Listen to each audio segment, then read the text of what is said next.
আজকে বিকেলবেলা বাইক নিয়ে বের হয়ে গেলাম এলাকাটা ঘুরে দেখার জন্য, কিন্তু একটু সামনে আসার পরেই বৃষ্টি শুরু হয়ে গেছে।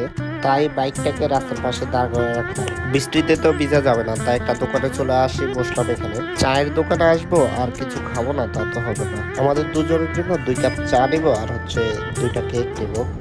কেকটা আমার চা দিয়ে খেতে অনেক ভালো লাগে, তাই কেকটা অর্ডার করলাম। তো কেকটা নিয়ে আসি, বসলাম। বসার পর চাটা দিল আমাদের দিয়ে আমি এখন খেতেছি। খেতে অনেক ভালো লাগতেছে আমার। আর এদিকে রাহিম ও শুধু খাইতেছে আর খাইতেছে। আসার পর থেকে দোকানে ঢোকার পর থেকে শুধু ও খাইতেছে, অর্ডার করতেছে আর খাইতেছে। আমি চাটা নিয়ে বের হয়ে দেখলাম যে বাইক ঠিক আছে কিনা, কেউ নিয়ে যাইতেছে কিনা আমার বাইকটাকে। চা খেতে খেতে বৃষ্টি আর শেষ, তাই আমরা বের হয়ে গেলাম। আর এদিকে আমার ফ্রেন্ড আপনাদেরকে হাই বলে দিতেছে। আমরা বাইকটাকে পানিগুলো মুছে নিলাম। মুছার পরে বাইকটাকে নিয়ে বের হবো। তখনই দেখি যে এখানে কিছু ছেলে টিকটক করতেছে। বৃষ্টির মধ্যে আর টিকটকারদের শান্তি নেই। আজকের ব্লগটা এখানে শেষ। আল্লাহ হাফেজ।